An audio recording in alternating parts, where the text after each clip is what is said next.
A glass of whiskey was thrown straight into her face. The liquor ran through her hair, down her neck, soaking into her apron. Jolene Whitfield stood frozen, stepped back once, her back hitting the table behind her, the tray slipping from her hand, 2 glasses of beer and 1 glass of whiskey, crashing onto the wooden floor and shattering. In the silence of the bar, the sound of breaking glass was as clear as a gunshot. The man who had just done it, Prescott Langley, 46 years old, in a charcoal gray suit with a Patek Philippe watch on his wrist, leaned back in his chair and looked at her with the eyes of someone who had just swatted a fly away from his dinner table. The assistant sitting across from him lowered his face, not daring to look. Jolene was 27, with dark brown shoulder-length hair, thin in the way a person becomes thin from working 2 straight shifts and not eating enough meals. She had worked at Grady's bar for 6 years, since old Mr. Grady was still alive, since she was only 21, and no one would hire a girl with no degree and dark circles under her eyes. She raised her younger sister with money from that bar, and the man who had just thrown whiskey in her face owned the building she was standing in. But this was what Prescott Langley didn't see. In the booth at the back, 7 men in leather jackets were sitting and drinking. They had been silent from the moment Langley walked in. And the man sitting at the head of the table, tall, black hair slicked back, a raven tattoo half hidden beneath his collar, had just slowly set down his glass without finishing the last sip. His name was Barrett Kavanaugh. He was 33, and in the South End of Boston, when people heard that name, they usually looked down and crossed to the other side of the sidewalk. What happened next inside Grady's bar on that rainy Tuesday night didn't begin with a punch, didn't end with a call to the police, and Prescott Langley never forgot it. But to understand what those 7 men did, you have to understand the woman they did it for, and you have to understand the man who pushed her to that moment. If this story touches you, press like so more people can hear it. Share it with someone who needs to remember that no one deserves to be treated that way, and subscribe to the channel so you won't miss the next stories. But to understand that night, you need to go back about 45 minutes before that glass of liquor flew into her face. 4 o'clock in the afternoon, Jolene Whitfield sat in her 2008 Honda Civic, parked in front of the bank branch on Federal Street, both hands gripping the steering wheel, her eyes staring straight through the windshield without seeing anything. She had walked out of the bank less than 3 minutes earlier. The appointment had lasted 11 minutes, shorter than the drive it took her to get there. The loan officer was a man younger than she was, wearing a pale blue shirt, speaking in a voice so polite it almost sounded apologetic as he read the decision. Not qualified, unstable income, no collateral. He said, "I'm very sorry." And Joe nodded, stood up, shook his hand, and walked out as if she had known the answer before he gave it. Maybe she had known, but knowing ahead of time doesn't mean it doesn't hurt. She owed 3 months of rent. The deadline was this Friday, 3 days away. If she didn't pay, she would lose the bar. Losing the bar meant losing the apartment upstairs, the little studio where her younger sister was staying, where Phoebe slept on a folding bed against the wall with a 7-month pregnant belly and a baby soon to be born with nowhere yet to call home. The phone vibrated. Phoebe. Joe looked at the name on the screen, drew in a breath, then answered. "We're going to be okay, right?" Phoebe's voice was 19 years old, but right then it sounded like the voice of the little girl from 6 years ago, the child sitting in the back seat of a police car and asking that same question while they pulled her older sister out of the crushed car with blood on her shoulder, and her mother didn't come out with her. "We're okay," Joe said. Then she hung up. She didn't cry. She just sat there, both hands still on the steering wheel, her fingers white from gripping too hard, and she stayed that way a while longer, long enough for the traffic light in front of her to turn from red to green and back to red again without her moving. Then she started the engine and drove to Grady's. That was the thing she knew how to do. When she couldn't control anything else, she drove to the bar, opened the door, turned on the lights, and wiped down the counter. She had been doing those exact movements for 6 years. Since old Mr. Grady was still alive, since she was 21. Skinny, dark circles under her eyes, the long scar on her left shoulder still fresh, and no one in this world was willing to hire her. Mr. Grady hired her. He didn't ask about the scar. He didn't ask why a 21-year-old had to raise a 13-year-old. He only handed her an apron and said, "Shift starts at 5 o'clock. Don't be late." Then he taught her how to pour beer with just enough foam, taught her how to read customers well enough to know who needed another drink and who needed a taxi, taught her that a bar counter wasn't a place to judge anyone. Mr. Grady died 2 years ago. Pancreatic cancer. Fast and cruel. From the moment they found it to the last time he lay in a hospital bed, it was only 11 weeks. Joe was the last person he spoke to, not because she mattered more than his son, but because his son didn't come. He held her hand and said, "Keep the bar, Joe. Keep it for me." She nodded, even though she knew she didn't own it, even though she knew his son would sell it, even though she knew that keeping a promise to someone who was dying could sometimes become the heaviest thing the living had to carry. That afternoon, after walking into Grady's, turning on the lights, wringing out a towel, and beginning to wipe down the oak bar with cigarette burns from the 1990s, Joe bent down and looked at the thing she looked at every day. Taped beneath the edge of the bar was a wrinkled piece of paper, the shaky handwriting of a 72-year-old man written in blue ballpoint pen. Everyone who walks into a bar is carrying something heavy. Your job is to make it a little lighter, even if it's only for 1 hour. The tape had been replaced 3 times. The paper was still the original. Joe read it, straightened, took a breath, and opened the bar for Tuesday night. The rain began around 6 o'clock. Not the kind of rain that came pouring down and then stopped, but the kind of November rain in Boston that was cold, gray, and stubborn, the kind that seeped into your bones and made people think staying home wrapped in a blanket was better than going outside. Grady's sat on the corner of Ashland Street and 7th Street, in the South End, a small bar that had stood there for 48 years, longer than most of the new buildings rising around it had even existed. From the outside, there was nothing special about the place. A dark green painted wooden sign, some of the letters already faded, a red neon open light flickering slightly off rhythm, as if it was tired too, but inside was different. Inside, it smelled like time. The wooden floor was so worn that in front of the bar, where customers stepped the most, the wood had sunk into a faint curved groove. The bar itself was made of thick oak, its surface covered with scratches and cigarette burns from the days when people were still allowed to smoke indoors. Warm yellow lights hung low, the kind someone had put up 20 years earlier and no one had ever thought to replace. The smell of old beer, the smell of frying grease from the kitchen, the smell of damp wood, all of it mixed into a scent that, if you were used to it, felt like home, and if you weren't used to it, made you wrinkle your nose and forget about it after 5 minutes. Tonight, the bar was quiet. The rain kept people at home, and Grady's on a Tuesday night was never crowded anyway. There was only old Walt sitting at the bar, in the same seat every night, the third stool from the left, with the same Budweiser, the same folded newspaper beside him. He was 74, slightly hunched, wearing an old wool coat, and he sat in that chair every night so faithfully that if one night he didn't come, Joe would worry. He didn't talk much. Now and then he commented on the weather or the Red Sox, and Joe answered just enough to let him know someone was listening. Then they both fell back into the comfortable silence of people who didn't need to fill every empty space. In the kitchen, Drew was cooking a pot of chili. The sound of the knife tapping against the cutting board, the bubbling of the pot, and every so often, the sound of him whistling some song Joe never recognized because he whistled completely off beat. Drew was 28, tall and thin, wearing a grease-stained apron, an earring in one ear, and he had been at Grady's almost as long as Joe had. He was the only cook, the only dishwasher, and sometimes the only bouncer when a customer got too drunk for Joe to throw out on her own. The two of them didn't talk about it. But Drew stayed at Grady's not because of the pay, because the pay was terrible. He stayed because of Joe, because of this bar, because of a kind of loyalty that didn't need explaining and didn't need thanks. Joe stood behind the counter, wiping glasses, placing them on the rack, wiping the next one. A familiar rhythm. Her hands worked automatically while her eyes looked toward the glass door.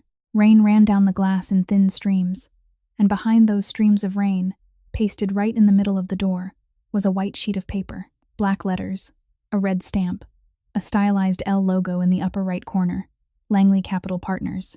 Demolition notice. Joe had read it 20 times already. She knew every line, every number, every semicolon in the legal paragraph she had to read 3 times before she understood it. She knew the company name. She knew the name of the person who signed it. She had just never seen his face. She placed the glass she had just wiped onto the rack, picked up the next one, and kept going. Outside, the rain kept falling. The jukebox softly played some Springsteen song no one was listening to. The coffee in the pot slowly went cold without anyone pouring a cup. Grady's on a Tuesday night looked exactly the way it would look every Tuesday night from now until the day people came to tear it down. But tonight wasn't every Tuesday night. Tonight, someone was about to walk in. The door opened at 6:45. The cold wind came in first, and then the man.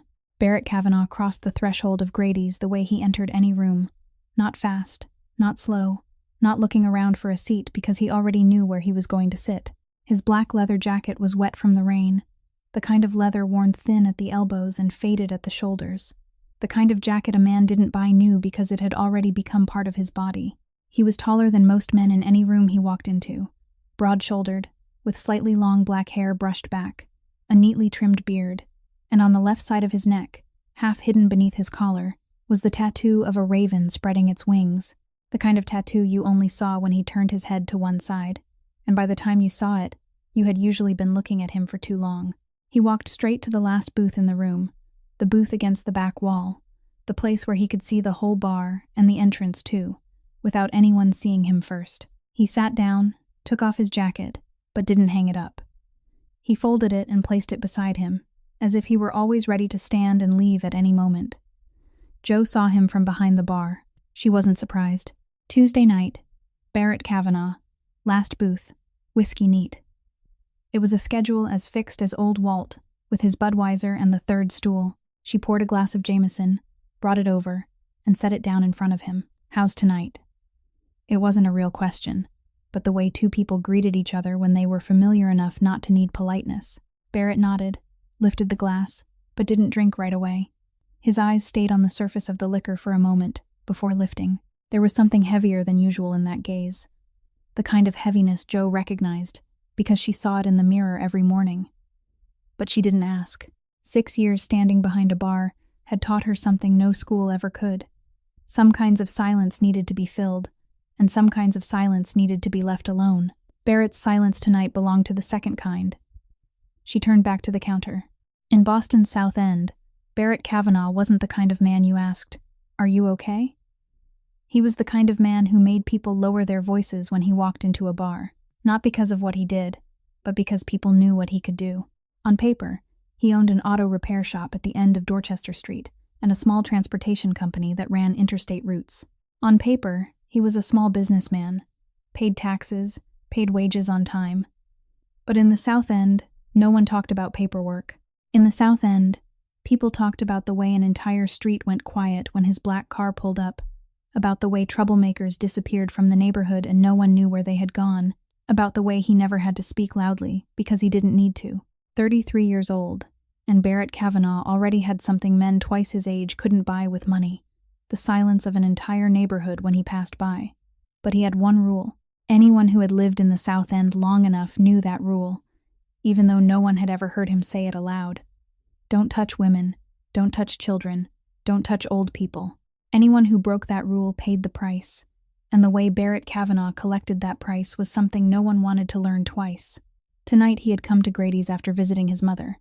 Ruth Kavanaugh, 81 years old, lived alone in a little blue painted house on Birch Street, 4 blocks from the bar.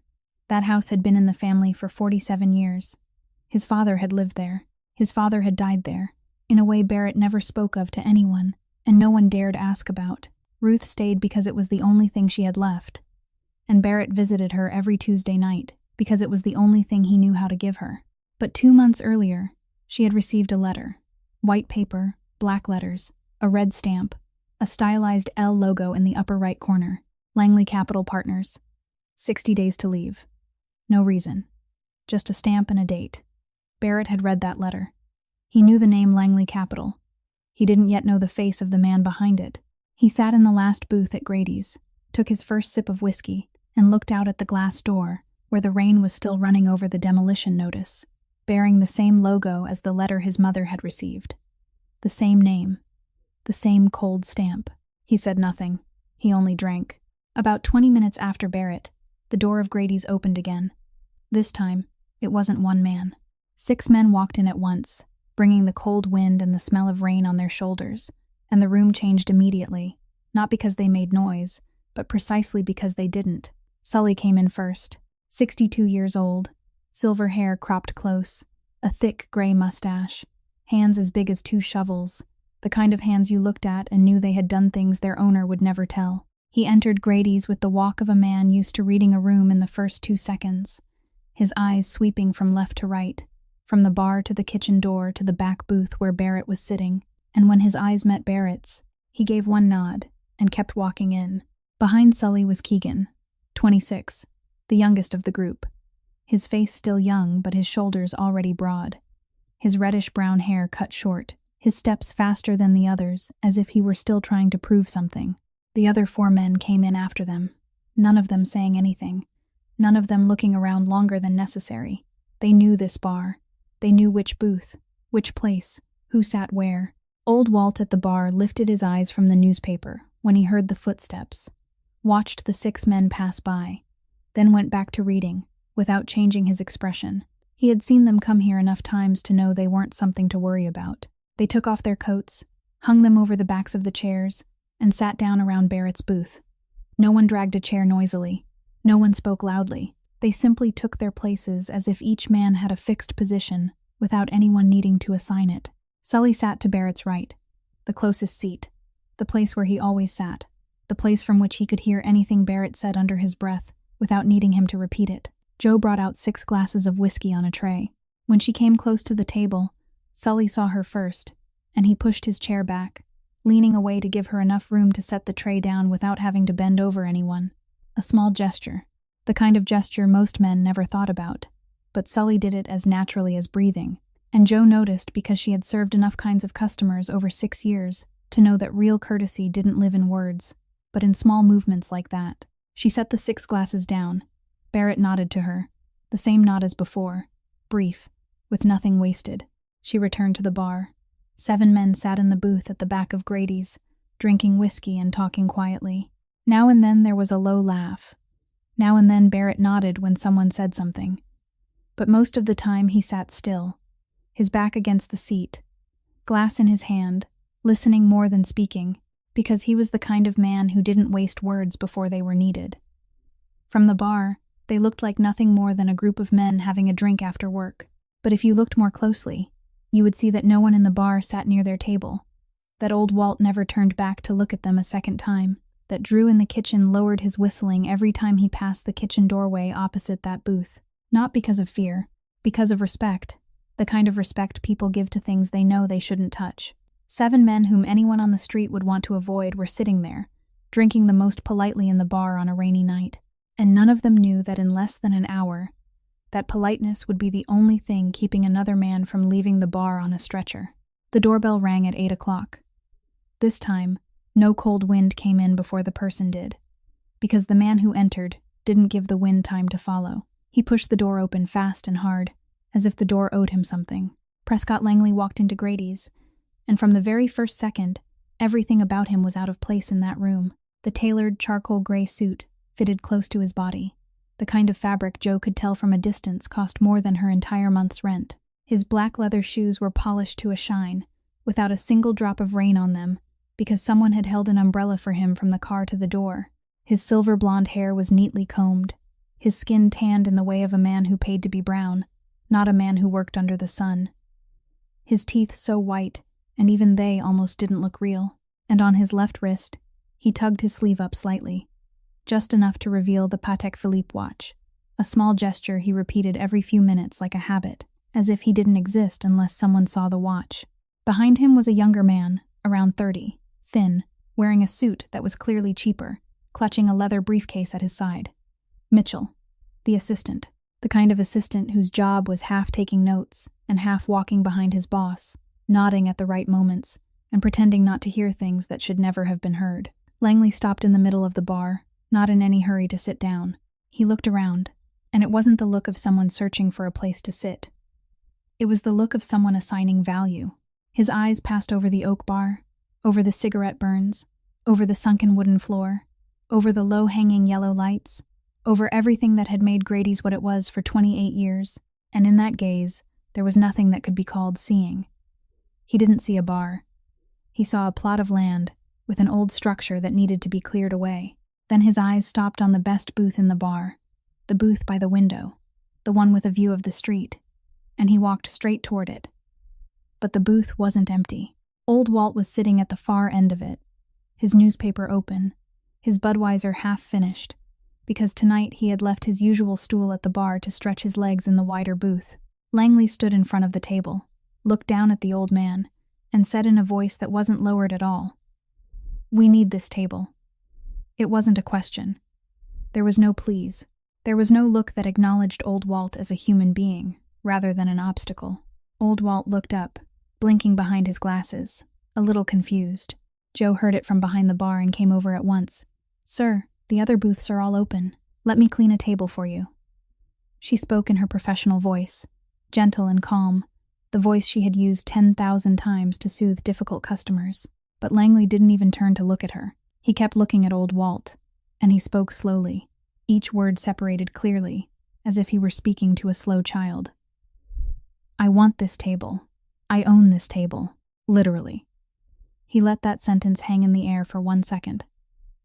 "I own the table, the chair you're sitting in, the floor under your feet, and the roof over your head, so I think I have the right to choose where I sit in my own building." Old Walt looked at Langley, then looked at Joe, and before Joe could say anything more, the old man folded his newspaper himself, picked up his beer, stood slowly with the bent back of 74 years, and walked back to his familiar stool at the bar without a word. No one told him he had to move. He moved because it was easier, because at his age, a person had learned that some fights weren't worth fighting, and because he didn't know that tonight, someone would fight it for him. Langley sat down in the newly emptied booth, satisfied, straightened the chair, and signaled for Mitchell to sit across from him. He didn't realize what he had just done. He didn't realize the whole bar had just witnessed it. And in the last booth of the room, through the long mirror behind the bar, Barrett Kavanaugh had seen it all. He didn't yet know who the man in the charcoal gray suit was. He had only seen a man who had just driven an old man from his seat because he could. Barrett set his whiskey down, slowly, and began to watch. Langley hadn't been sitting still for even 2 minutes before he stood again. He didn't order a drink, didn't look at the menu already placed on the table, didn't do the things people usually did when they walked into a bar. Instead, he began circling the room, both hands in his pants pockets, his head slightly raised, looking at Grady's the way a buyer looked at something he had already decided to purchase and was now only calculating which part to tear down first. He stopped at the brick wall on the left, reached out to touch the old mortar, and tapped it twice with his knuckles, as if listening to whether it was hollow or solid. He lifted his eyes to the ceiling, where the real wooden beams had darkened after 48 years of smoke and human breath. He took out his phone, raised it, snapped one picture, then turned and took another. Mitchell followed behind him, opening a notes app on his tablet, his fingers moving quickly with every word his boss spoke. "This ceiling has to come down completely," Langley said, his voice loud enough to carry through the nearly empty bar. "Those wooden beams look antique, but they're rotten. They can't be reused. The floor gets stripped out entirely, poured again in concrete." He kept walking, stopped in front of the oak bar, slapped his palm twice against the surface, then tapped his knuckles down to hear the echo. "This bar is different. Real oak, thick, solid piece. We don't tear this down. We remove it whole, sell it to those antique collectors. Wood like this would fetch a decent price even as salvage." He said all of it less than 1 meter from Joe, about the bar she had wiped down every night for 6 years, about the floor she had stood on until the wood had worn into a groove, about the ceiling where Mr. Grady had once stood on a ladder to fix the lights, and he spoke as if she weren't standing there, as if she were part of the old structure about to be stripped away, no more and no less than a rotted beam. He passed by where Joe stood, his eyes sliding down to the underside of the bar where Mr. Grady's wrinkled note was taped, and he didn't see it. Or if he did, to him it was only a scrap of trash someone had forgotten to remove. Joe stood still behind the bar. She didn't say anything. She couldn't say anything. Her hands rested on the wooden edge of the bar, and she gripped it so hard that her knuckles turned white, as if letting go would mean he could dismantle it right then, as if holding on tightly enough would keep it hers. She looked down at Mr. Grady's note, reread the line she knew by heart, and drew a long breath to keep her face from showing anything. In the booth at the back of the room, Barrett still sat motionless, his whiskey glass in his hand. He had heard the man in the charcoal gray suit talk about tearing out the ceiling, stripping up the floor, selling the bar, and he listened with an unchanged expression, because he had seen things like this many times before, rich men looking at other people's belongings and seeing only a price. But then Mitchell, head bent as he typed on the tablet, looked up and asked his boss a question. And in that question, there was a name. Mr. Langley, do you want me to include the demolition timeline for the whole east side, or just this building? Langley. Barrett's hand stopped halfway as he was lifting his glass. He set it back down on the table, slowly, without making a sound. Langley Capital Partners, the name printed on the letter his mother had received 2 months ago, the name on the notice pasted to the glass door, the name he had read over and over but had never been able to attach to a face. Now he had the face. The man tapping his fingers on Joe's bar and calculating how much it could be sold for was the same man who had given his mother 60 days to leave a house that had been home for 47 years. Barrett didn't move. His face didn't change. But something in the room had just shifted, something only Sully recognized, because Sully had sat beside this man long enough to read the things that never showed on his face. Sully tilted his head very slightly toward Barrett, a silent question. Barrett shook his head, just as slightly. Not yet. Then he leaned back against the seat, his whiskey glass left untouched on the table. And from that moment on, he didn't miss a single word. Langley hadn't made one full circle around the bar before he returned to the booth by the window, sat down, and snapped his fingers at Joe, the kind of snap people used to call a dog, or a server they believed belonged to the same class. You, come here. Joe set down the glass she was wiping, draped the towel over her shoulder, and walked over. She stood beside the table, holding the tray out of habit even though there was nothing yet to carry. What can I get you, sir? But Langley didn't order a drink. He didn't look at the menu. Instead, he turned to Mitchell and snapped his fingers again. And Mitchell, already used to that signal, unlocked the leather briefcase, flipped through a thick stack of files, the real estate documents he always carried for every property currently being processed, and pulled out a packet of papers stapled at the corner. Langley took it, placed it on the table in front of Joe, turned it so she could read it, then pushed it toward her along with a fountain pen taken from his breast pocket, the expensive kind he rolled between 2 fingers with casual ease. Notice of lease termination, he said. Sign on the bottom line. Deadline is Friday. You already know that. I'm sure you've read the paper taped to the door enough times. But I'm a reasonable man. You sign tonight, right now, and I'll give you 2 more weeks to move your things out of that apartment upstairs. Consider it a gift. This wasn't what he had planned when he walked into the bar. He had come to inspect the building, not to force a signature in the middle of an evening. But there was something in the way this woman stood with her back straight, in the way she looked at him without lowering her face, in the fact that she had dared to step forward and tell him the other booths were empty, that irritated his ego.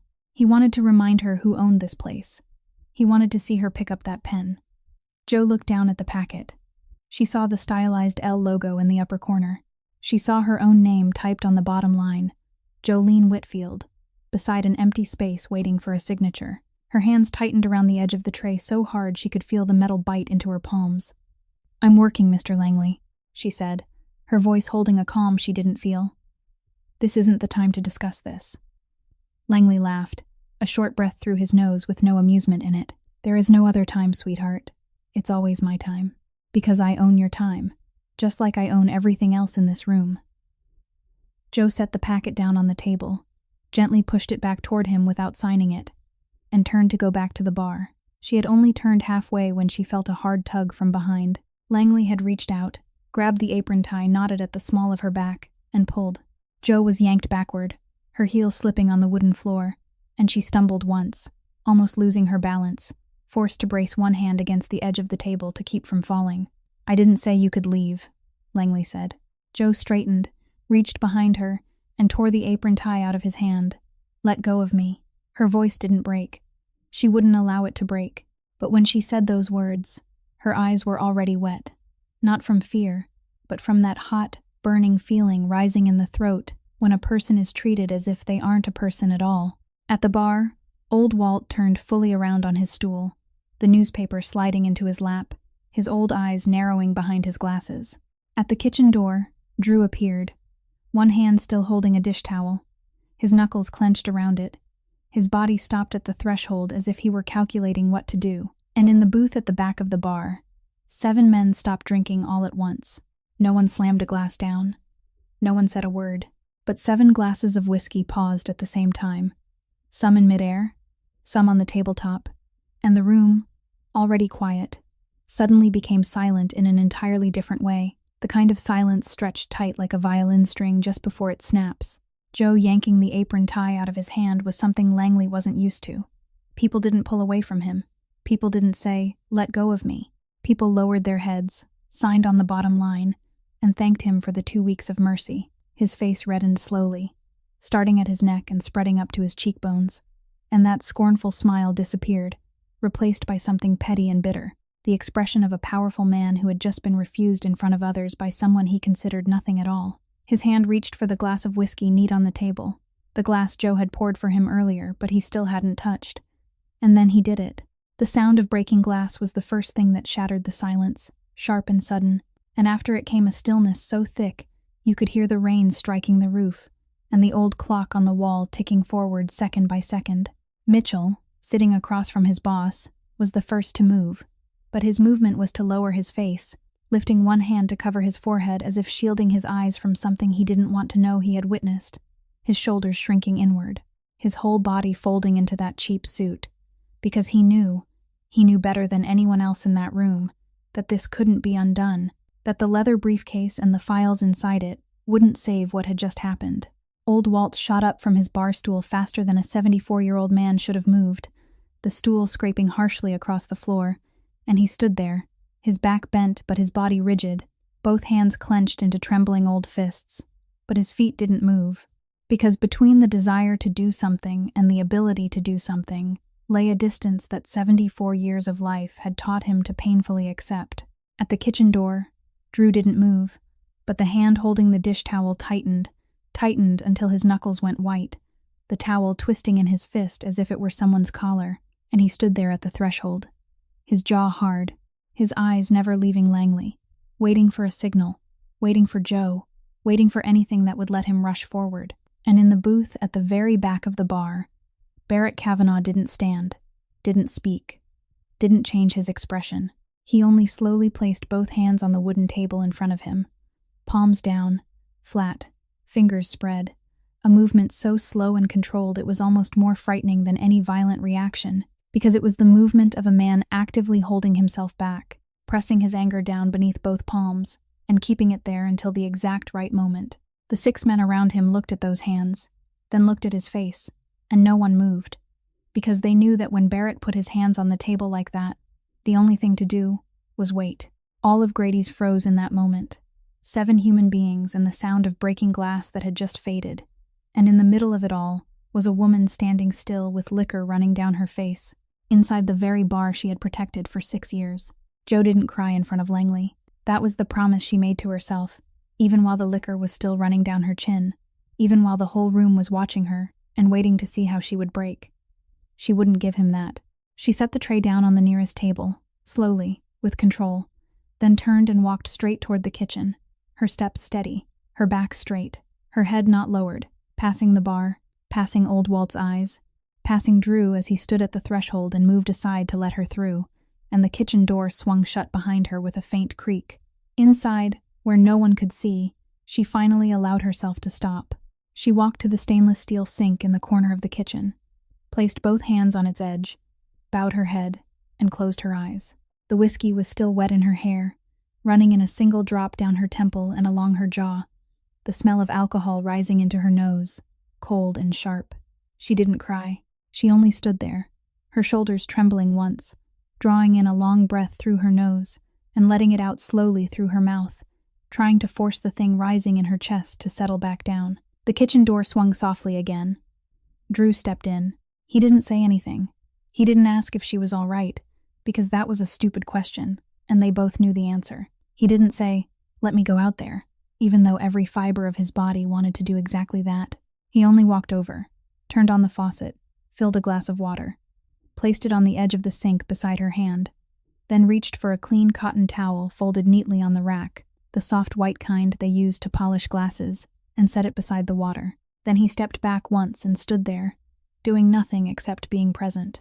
That was how the two of them had worked for 6 years, not through comforting words, but through showing up at the right time, through a glass of water and a towel set down without a single question attached. Joe picked up the towel. She wiped her own face, wiped the liquor from her cheeks, from her chin, dabbed lightly at her hair, each movement slow and steady. She didn't let Drew do it. She didn't need anyone to wipe her face for her. She needed someone to stand there, so she would know she wasn't alone in this kitchen, and Drew understood that, so he only stood. She picked up the glass of water, took one sip, then another, and set it down. She breathed. 10 seconds. That was all she allowed herself. 10 seconds in the kitchen with the smell of chili simmering on the stove and the rain beating on the roof. 10 seconds to be a human being who had just been hurt instead of a server who had to smile. Then she opened her eyes, set the towel on the edge of the sink, ran both hands back through her hair, took one final breath, and pushed open the kitchen door to step back out. And if there was one moment in that entire night that revealed the truest thing about Jolene Whitfield, it wasn't the moment she was humiliated in the middle of the bar. It was these 10 seconds, and the decision to walk back out. Jo pushed the kitchen door open and stepped back out, her face still red, her bangs still damp.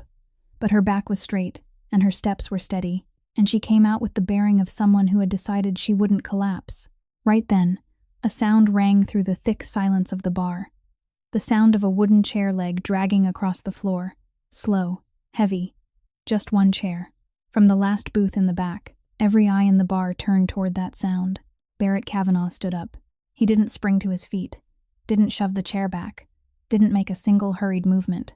He lifted the unfinished glass of whiskey, drank the last sip, then set the empty glass down on the table gently, almost carefully, as if it was something that needed to be finished before the next thing could begin. Then he rose fully, tall in his black shirt, and turned his head to look at Sully for just 1 second, without saying a word. Sully had worked beside this man long enough, for enough years, through enough nights, that he didn't need to hear an order. One look from Barrett carried more meaning than another man's whole sentence, and Sully read it at once.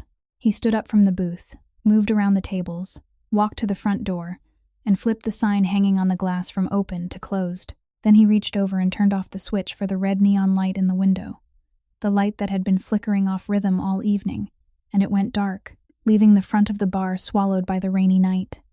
He didn't lock the door. The door was still unlocked, the handle still there, the way out still open for anyone who wanted to take it. This wasn't trapping anyone inside.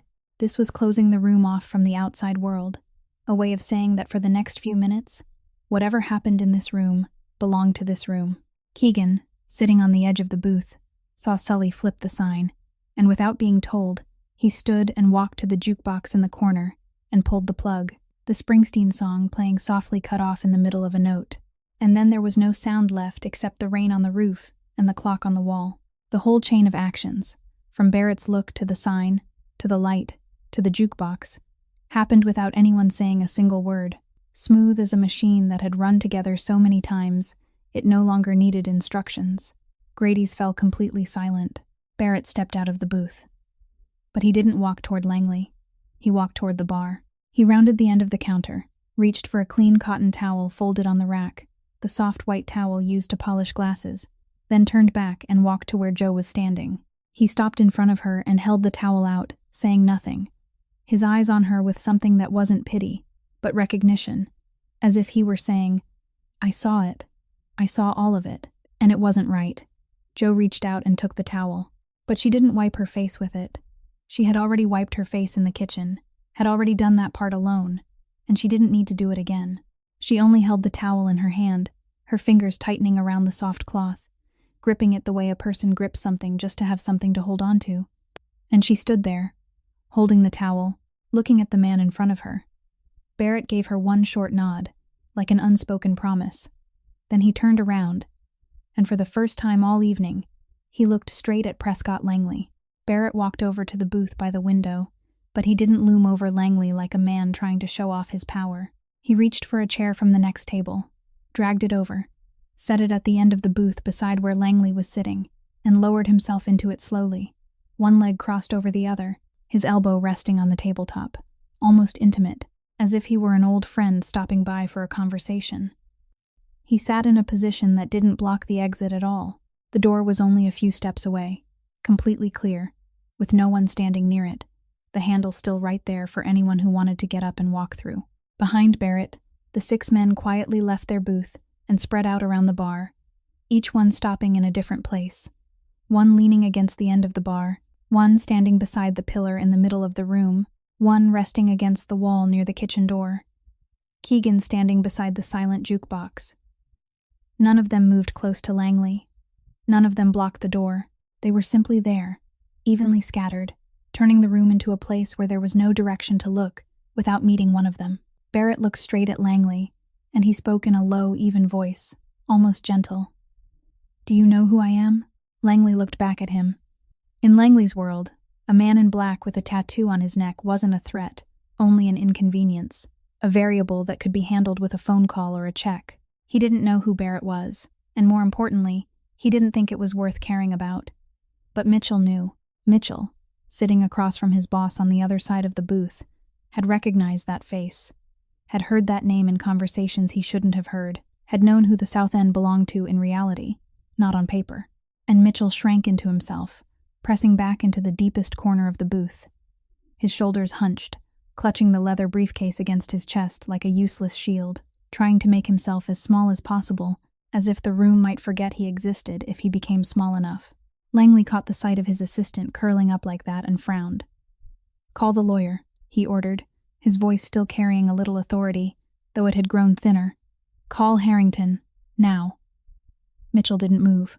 His hand was shaking so badly that when he tried to pull the phone from his breast pocket, his fingers kept slipping, and he couldn't unlock the screen. It wasn't bravery. It wasn't that he was refusing an order to protect something. It was simply fear freezing his whole body in place. The fear of a man who understood the situation better than his employer did.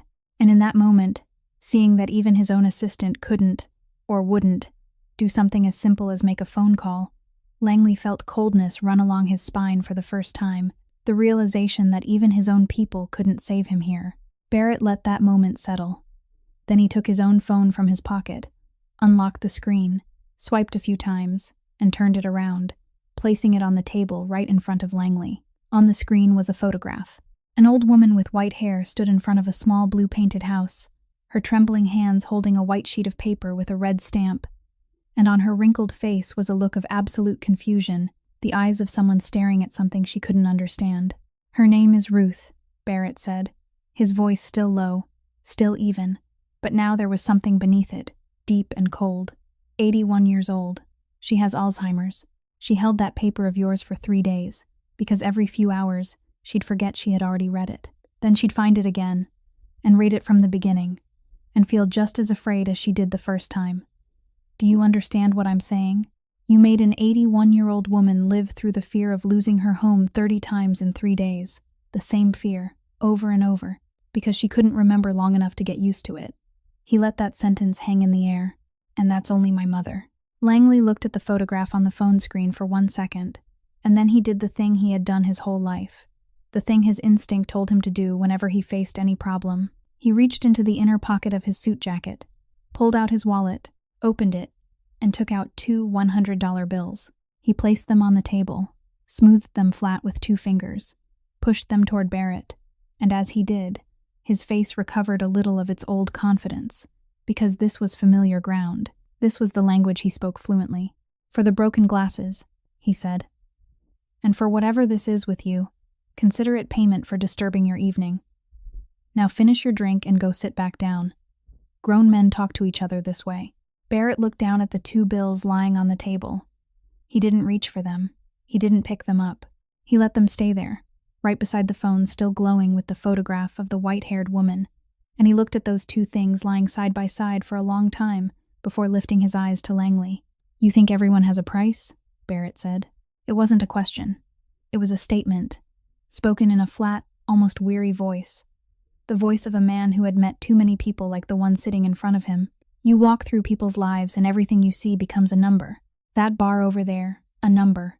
An old woman's house, a number. And now this. He tipped his chin slightly toward the 2 bills. "You think $100 a bill can erase what just happened in this room?" He tilted his head very slightly toward Joe, who was still standing beside the bar, the white towel clenched in her hand. "Tonight, you assaulted a woman in the very bar she has kept alive for 6 years. You did it because you looked at her and thought she had no one. An employee. A server in a bar you're about to tear down. No husband standing behind her. No powerful backer. Not one person in this world strong enough to make you pay for it. You calculated that in half a second, the same way you priced the oak bar, and you concluded that she was safe to treat that way. Barrett stopped. His eyes moved slowly around the room, over each of his men standing, scattered through the shadows of the bar. One at the end of the counter, one beside the pillar, Sully near the door, Keegan beside the jukebox. 6 silent shadows standing there like 6 living proofs that Langley had calculated wrong. Then he looked back at Langley, and when he spoke the next sentence, his voice wasn't louder, but it landed in the silence of the room as heavily as a stone falling into water. She has people. He said nothing more about his mother. He didn't mention the paper again. Didn't mention the blue-painted house. Didn't mention the 81-year-old woman. He didn't need to. He simply left the phone lying still on the table, the screen still lit, Ruth's photograph facing up toward the ceiling, and right beside it were the 2 $100 bills that no one touched, the 2 things lying together beneath the yellow light, and the contrast between them, between a human face and a stack of money, said what no words could ever say. Langley looked down at both, and for the first time that evening, he couldn't find a single word to answer. Barrett let the silence stretch for one more beat. Then he spoke, still in that same low, even voice. "Stand up." Langley didn't move. He stayed seated in the corner of the booth, both hands on the table. And in his eyes, there was one last flicker of resistance, the kind of resistance of a man who still didn't fully believe that the world he knew had stopped running by its old rules. Barrett didn't repeat himself. He only continued, steady as if he were reading a notice. "You can stand up on your own, or the 6 men in this room will help you stand up. You have 3 seconds to choose." He didn't count out loud. He didn't need to. The silence counted for him, and Langley felt each second pass like a rope tightening around his chest. And before the 3rd second could arrive, he braced both hands on the table and stood. And strangely, once he was on his feet, he looked smaller than he had while sitting. The charcoal gray suit was still just as expensive. The watch still glittered on his wrist. But the thing that had made Prescott Langley look like himself, that certainty that the world would move aside for him, had drained away somewhere, leaving behind a middle-aged man standing in a dark bar with his legs slightly trembling. His eyes darted quickly toward the door. The doorway was completely clear. No one stood near it.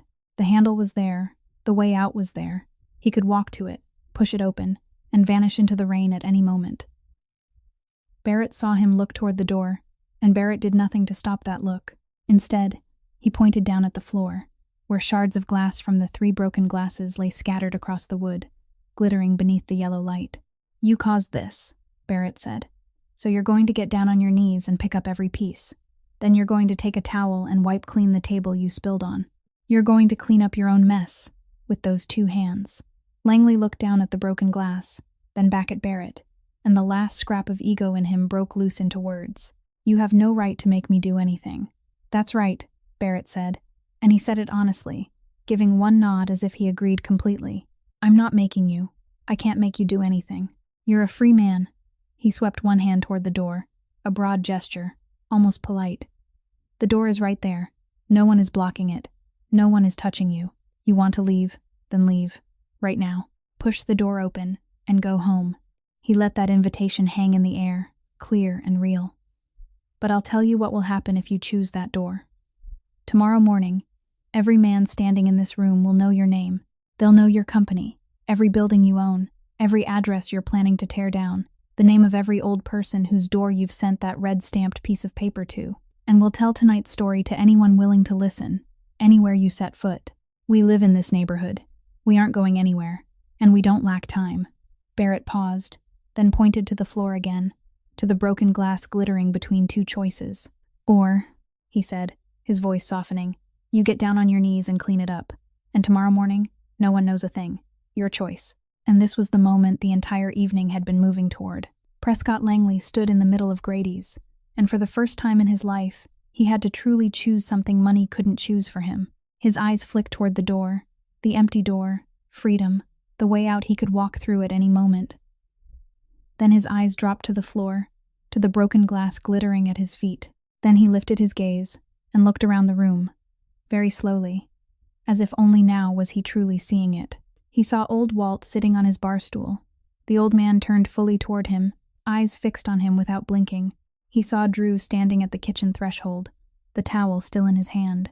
He saw Mitchell, his own assistant, curled up in the corner of the booth, his face turned away, not daring to look at his boss, and not daring to look at anyone else either. He saw the 6 men scattered through the shadows, silent, motionless, not one of them needing to do anything at all.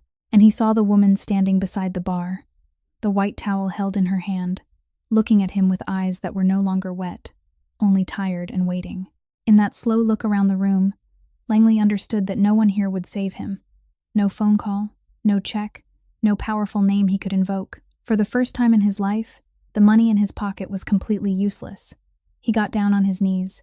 The knees of his charcoal gray suit touched the old wooden floor, the expensive tailored fabric pressing against wood, sticky with beer and dust, and the shoe marks of 48 years of customers coming and going. He bent forward, reached down, and began picking up the shards of glass one by one.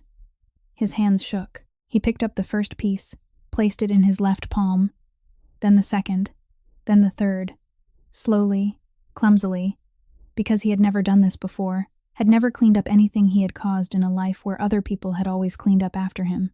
By the 4th or 5th piece, a sharp edge of glass cut into the tip of his middle finger, and a drop of blood welled up, falling onto the wooden floor, red against brown. He stopped for half a second, looked at his finger, then continued, because no one stepped forward to help him, and no one stopped him either. The whole room only stood there and watched, not one word, not one movement, only the small clinking of glass falling into his palm, and the sound of rain on the roof. When he had picked up every piece, he stood, his knees wavering a little, walked to the trash can behind the bar, and dropped the broken glass into it, hearing it fall to the bottom. Then he turned back, and Drew, without saying anything, simply held out a damp bar towel. Langley took it.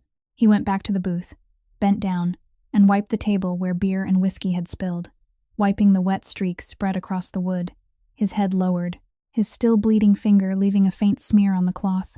The knees of his pants were dirty, one cuff of his shirt stained with a drop of blood, his silver blonde hair that had been neatly combed at the start of the evening now falling over his forehead. And all of Grady's stood in silence, watching a rich man, a man who had never cleaned up anything with his own hands, kneel and wipe away the consequences of what he had done for the first time in his life. Langley straightened up, the dirty towel still in his hand, and he looked at Barrett as if waiting for permission to leave, as if waiting for a signal that it was over. But Barrett hadn't given him that signal yet. "Now you apologize," Barrett said. "And I don't mean the kind of apology men like you usually give. Not the kind where you say, 'I'm sorry if you felt offended.' I've heard that kind 1,000 times. The kind that pushes the blame back onto someone for daring to feel something. No, you're going to turn and look at her. You're going to read the name on her apron, and you're going to tell the truth." Langley turned slowly toward Joe, who was standing beside the bar, his eyes lowered to the small name tag pinned to the strip of her apron. The printed words he hadn't bothered to read all evening. Through all the time he had snapped his fingers at her and called her sweetheart and treated her like an object inside the building he was about to tear down. "Jolene," he read, and when the name left his mouth, something in his voice cracked, a small fracture running through the last false calm he was still trying to hold on to. "Jolene, I'm sorry." He stopped, drew in a breath, and when he spoke again, his eyes were wet, something he hadn't stopped in time, hadn't hidden in time, rising unexpectedly even to himself. "I'm sorry. I have no excuse. No excuse at all." And Joe, who had been silent from the moment she stepped out of the kitchen, who had stood there holding the white towel in her hand and allowed everything to unfold around her without saying a word, finally spoke. Her voice wasn't loud. It didn't need to be. "Do you know I almost signed that paper?" she said. Langley lifted his eyes to her. "This afternoon. After the bank turned me down, I sat in my car outside the bank for a long time, both hands on the wheel. And I thought, truly, I sat there and thought that maybe I should let it go. Maybe I should sign that line, hand over the keys, leave this place, and let this weight come off my shoulders. I thought maybe if I signed, it would stop hurting. I've kept this bar going for 6 years, Mr. Langley, and this afternoon I almost let go." She paused for a beat, and the room was so quiet the rain could be heard clearly. "But I didn't sign. Do you know why? Because there's someone waiting for me to come home. Someone who needs me not to give up. Not today. Not because of a piece of paper. So I drove here, opened the bar, and went to work, the way I do every night. And then you walked in." She looked straight into his eyes, and in that look there was no hatred, only something so bare and honest it left no place to hide. "So when you stand there and say you're sorry, I need you to understand one thing. You didn't just humiliate a server in the bar you're about to tear down. You almost became the reason I gave up the only thing I still have left in this world. The last straw. That's what you almost did tonight." Silence fell over the room, heavy as lead. Langley stood there with dried blood on the tip of his finger, dirt on the knees of his expensive suit, his hair fallen across his forehead, and on his face was the look of a man who had just been forced to hear, for the first time in his life, exactly the thing he had spent his whole life avoiding. Barrett didn't make Langley take out his phone and call right there on the spot. He didn't need a performance. Didn't need to force a man to act out something in front of him to satisfy anything inside himself. Instead, he pulled a small piece of paper from his pocket, a scrap he had torn from the receipt pad on the bar, and with Joe's ballpoint pen he wrote a string of numbers on it, then placed the paper on the table that had just been wiped clean and pushed it toward Langley. "This is the phone number," Barrett said, "of the man standing by the door over there." He tipped his chin slightly toward Sully. "You have until Friday. The exact deadline you gave her, I'm giving back to you. Before Friday, every eviction notice your company has sent out in this neighborhood has to be canceled. This bar, the blue-painted house on Birch Street, and every other house on the east side that you're planning to peel away one sheet of paper at a time. Every paper with that red stamp of yours. When it's all done, you call this number, and you tell him it's done. That's all." He stood from the chair he had dragged over, then pushed it back to the table beside him, neat and in its old place, like a man who had just finished a conversation and was preparing to leave. Then he looked at Langley one more time. "You're thinking about calling the police," Barrett said. "I've seen it on your face this whole time. You're calculating, thinking about that lawyer of yours, Harrington, about the people you know uptown, rebuilding in your head the world where one phone call from you is enough to erase an entire evening. So call them. I mean it. No sarcasm. Go ahead and call the police." He paused for a beat. "Then tell them that tonight you assaulted a woman in her own bar, in front of 10 witnesses, after she refused to sign the paper you shoved in her face. Tell them exactly how it happened. Every detail. Then sit there and see who they feel more sympathy for." It wasn't a threat. There was no intimidation in Barrett's voice, no unfinished sentence heavy with implication. None of that half-spoken style meant to make the listener imagine the worst. He was only laying out a naked truth. The truth Langley himself knew was right. That he was the one who had acted first. That the room was full of witnesses. That in this story he wasn't the victim, but the one who had caused harm. And that no police station on earth would look at what had happened here and take the side of the man in the suit who had done what he had just done. When he finished speaking, Barrett turned his back and walked calmly toward the last booth in the room, where he had been sitting all evening, sat down in his old place, picked up the empty glass and set it down again, as if his evening had only been briefly interrupted, and now he was returning to it. On Langley's table, the 2 $100 bills still lay exactly where he had placed them, untouched. Drew came out from the kitchen door, crossed the room in silence, picked up the 2 bills, folded them in half, and dropped them into the glass tip jar beside the cash register on the bar. Then he turned and walked back into the kitchen, without saying a word, without looking at anyone. No one told him to do that. He simply did it, because that was the only place that money belonged. Mitchell had slipped out of the bar at some point without anyone noticing, clutching the leather briefcase as he slid through the door and disappeared into the rain, leaving his boss alone in the booth by the window. Langley sat there, not getting up to leave right away. He sat looking down at his hands resting on the tabletop he had just wiped clean, his middle finger marked with a streak of dried blood, the knees of his pants dirty, and he sat like a man who no longer knew what to do next, when there was no one left to order around and nothing left to buy. Then the kitchen door swung open, and Joe came out carrying a plate. On the plate was a hot burger with fries, the meal Langley had meant to order at the start of the evening, but had never gotten the chance to, because everything had gone in another direction. Drew had cooked it. No one had told him to. While the whole room was caught in everything that had just happened, that cook had quietly put a patty on the grill, because maybe, in his mind, a person who walked into a bar was still a person who had walked into a bar, and this place, Mr. Grady's place, didn't let anyone leave hungry, no matter who that person was. Joe set the plate down in front of Langley, gently, without saying a word. She didn't say, "Enjoy your meal." She didn't say anything at all. She only placed it down, straight and proper, the way she had placed thousands of plates in front of thousands of customers over 6 years, then stepped back and returned behind the bar. Langley lifted his eyes to her, and on his face was the look of a man who had just been given something he knew he didn't deserve. A hot plate of food, brought out by the very woman he had just humiliated, inside the very bar he had just meant to strip apart board by board. He looked at the plate for a long time. Then he picked up the burger, took a bite, chewed slowly, and swallowed. He took a second bite, and then he set it down, because maybe he couldn't swallow the third, because there are moments when even the best food can't get past the tightness in a person's throat. He sat there a while longer, looking at the half-eaten plate of food. Then he took out his wallet again, but this time he didn't put money down as an insult, didn't smooth each bill flat to show it off. He only took out a stack of cash, enough to pay for the meal, for the broken glasses, for an entire week's revenue at a quiet bar on a rainy night, and placed it neatly on the edge of the table, in silence. Then he stood. He didn't look toward the bar where Joe was standing. He didn't look toward the kitchen door where Drew had just disappeared. He walked across the room, past the back booth where Barrett and the 6 men sat in silence, watching every step he took, and he didn't turn his head to look at any of them, because he no longer had the face to look at anyone. He pushed open the door that had never been locked, and stepped out into the November rain, leaving behind the small jingle of the doorbell and a silent bar.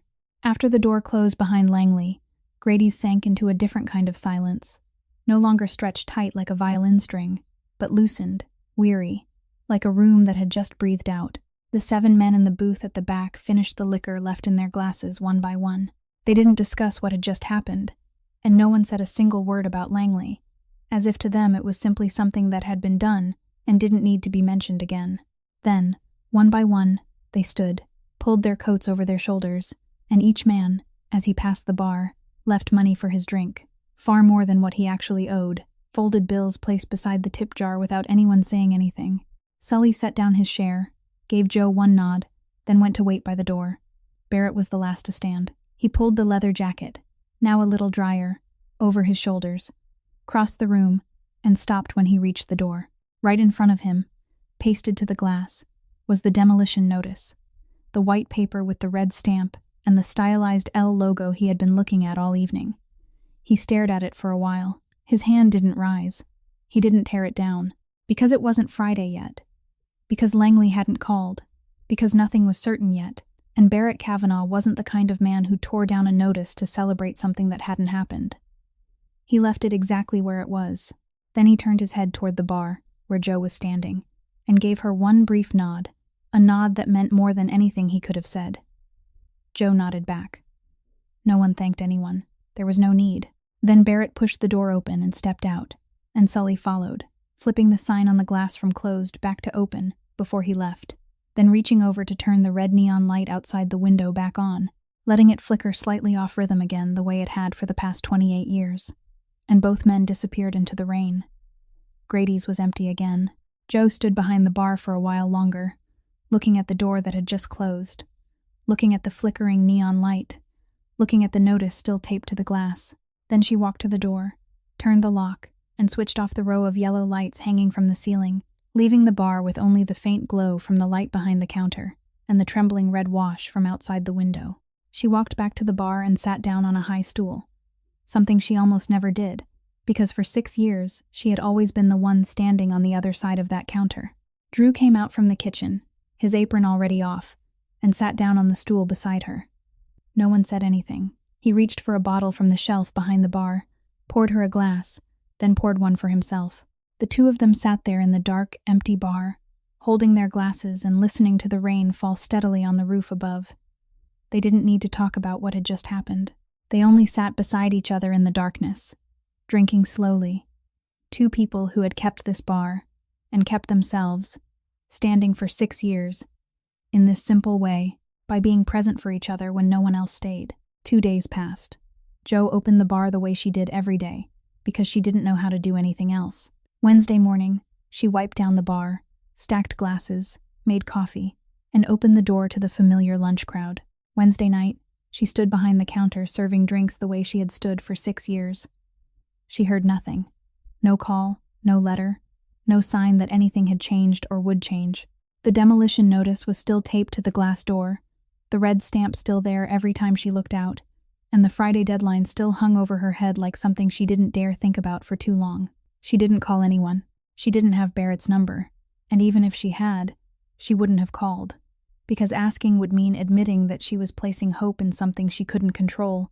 And Joe had learned a long time ago that putting hope in things beyond your reach only made the fall hurt worse. So she did the only thing she knew how to do when everything slipped beyond her control. She worked, she wiped, she poured, she served. She counted the money at the end of the shift. She slept a few hours in the upstairs apartment beside Phoebe. Then she woke up and started all over again. Thursday afternoon, in that dim hour between the lunch shift and the dinner shift, when the bar was at its quietest, the door opened and Sully walked in. Alone. He said nothing as he came to the bar, only pulled out a high stool and sat down, placing his shovel-sized hands on the wood. Joe poured him a whiskey without asking and set it in front of him. Sully lifted the glass, took a sip, then set it down. He looked at her through his gray mustache, and he said, in the low, rough voice of a man who rarely spent words, "It's saved." Just 3 words. Then he explained, briefly, just enough. Langley had called the number that morning. Every eviction notice Langley Capital had sent out in the past 90 days had been withdrawn. The blue-painted house on Birch Street, Grady's. Every other house on the east side, 1 address at a time. All of them canceled, in writing, signed, irreversible. Sully finished his drink, stood, placed money on the bar, gave Joe 1 nod, then turned and walked out the door, disappearing into the gray afternoon outside as quietly as he had come. Joe stood still behind the bar for a long time after he left. Her hands rested on the wooden edge of the counter, holding it, but this time not to cling to it, not to keep something from being torn out of her hands.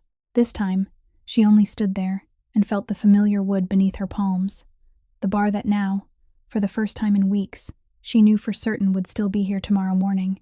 Then she walked around from behind the counter, crossed the bar, and went to the door. She lifted her hand to the notice, taped to the glass, and peeled it away from the tape slowly, carefully, without tearing it. She folded the paper into quarters, walked back to the bar, pulled open the drawer beside the cash register, and placed it inside, not out of respect, but as a reminder of the day they refused to break. She did it with her own hands. She didn't wait for Barrett to come take it down, didn't wait for anyone else to do it for her. Because this was her bar, and taking that paper down was her right, hers and hers alone. You want to know what happened after that rainy November night? Because with a story like this, people always wonder whether it truly stayed, or whether it was only a moment that faded when morning came. It stayed. About 1 month after that night, Joe received an envelope in the mail, with no sender's name, only the address of a law office downtown. Inside was a stack of papers, and she had to read it a second time before she understood what she was holding in her hands. Langley had converted her lease into ownership. The bar was no longer something she rented from an owner who could throw her out at any time. It was hers. Her name was on the papers, black on white, legal and irreversible. And clipped to the papers was a check, refunding exactly the 3 months of rent she had owed, down to the last cent. There was no letter attached, no message, no line of explanation, no handwritten signature except the signatures required on the legal documents. Langley didn't meet her. He never stood in front of her to say what he had done. He simply did it, quietly, from a distance, through a law office, in the way of a man who had come to understand that some debts couldn't be repaid with words. Joe had the wooden sign outside repainted, the green paint that had peeled after so many years of rain and sun. But she didn't change the name. It was still Grady's, exactly that name, because there are some things people don't change, because a promise made to a dying man is the heaviest thing the living carry, and she had kept it. The blue-painted house on Birch Street was never torn down either. Ruth Kavanaugh lived there for 2 more years.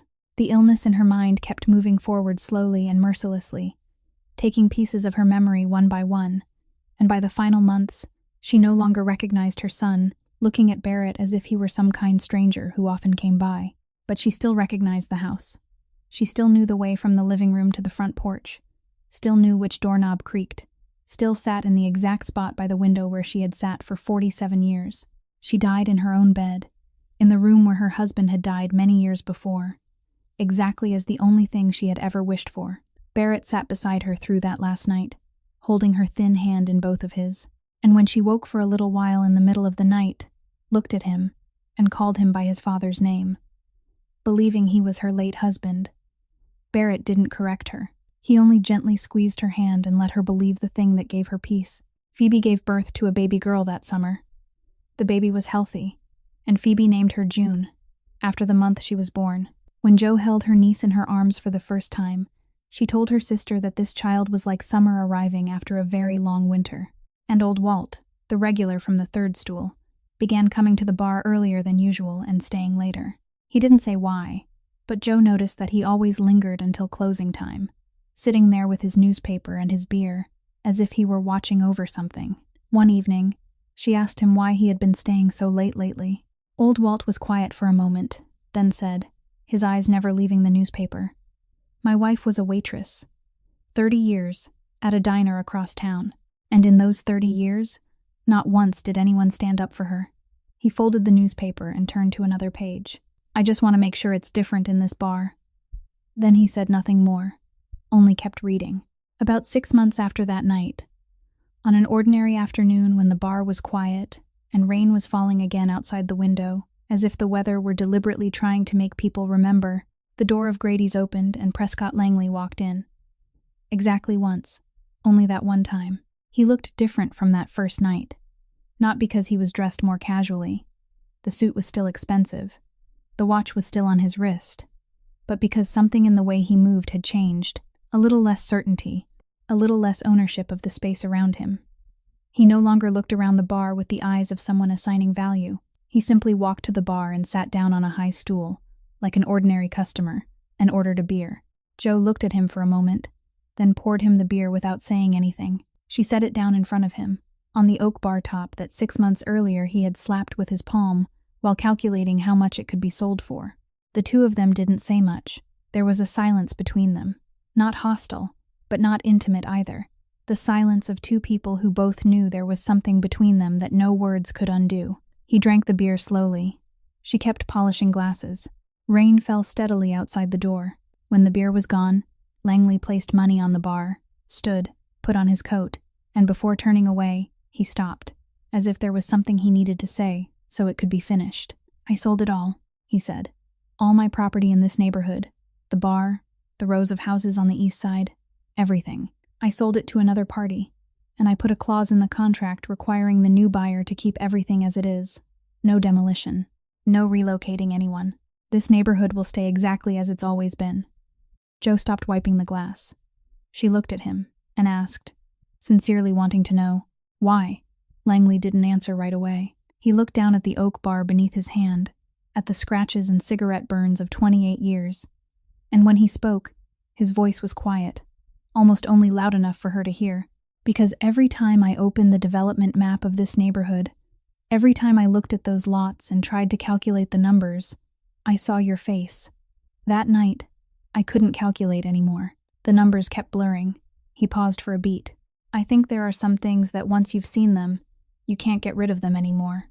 And I don't want to build anything on a place I can't look at without seeing it again." Then he buttoned his coat, gave her a very slight nod, and went out the door into the rain. He never returned to Grady's again. Joe never saw him again.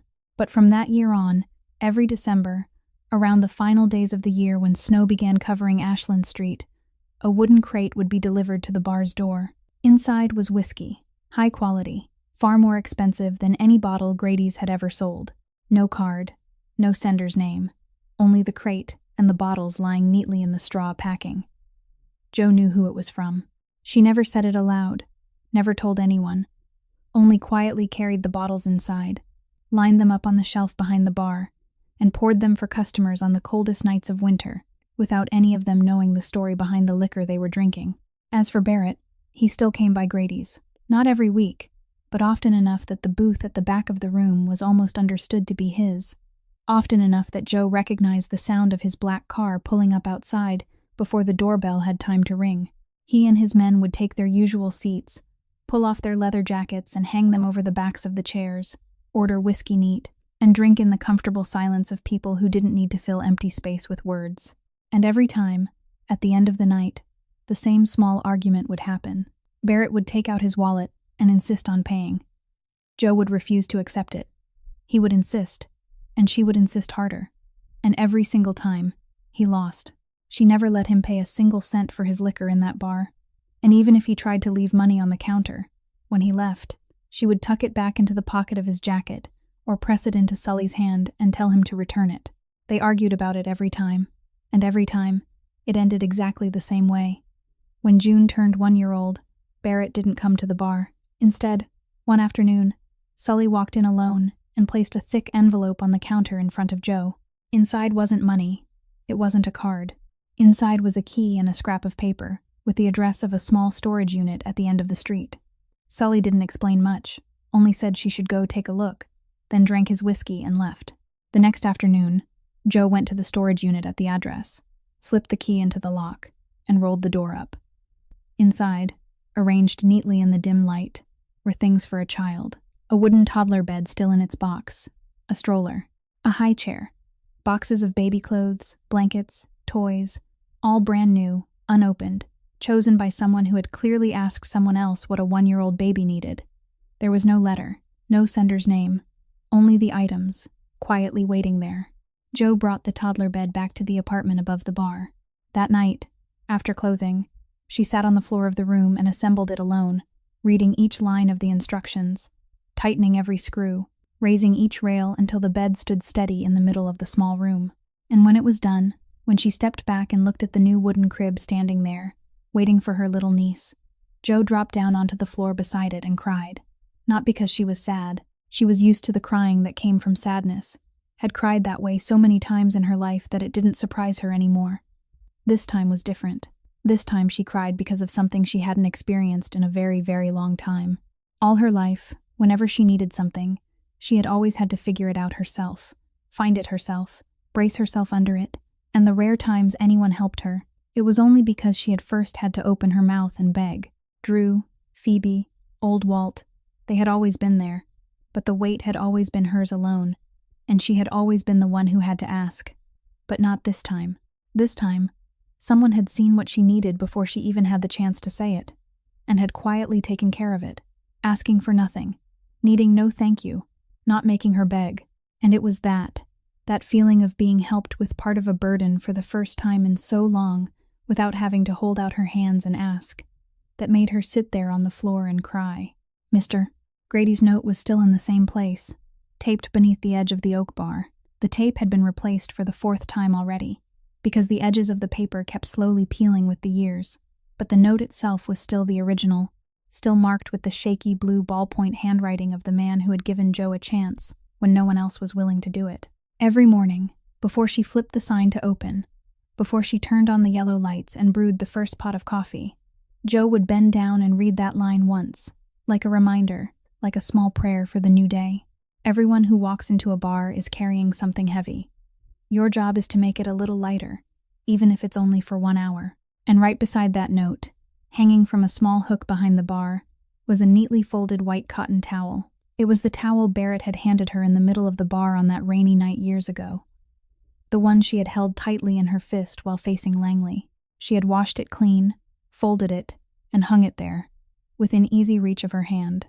Whenever a curious customer asked what that lone white towel hanging from the hook was, Joe only smiled and said, "It belongs to a friend." She never told the details, never told them about that night, about the glass of liquor, about the 7 men in leather jackets, about the man kneeling on the floor.